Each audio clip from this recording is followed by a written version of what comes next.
Балықта жүрміз. Балық жарит етіп жейік деп, карастар. Карасики. Вот такое әдемі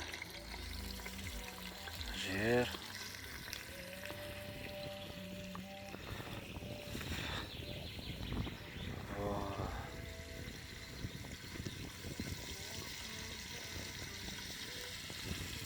Тамаша жер.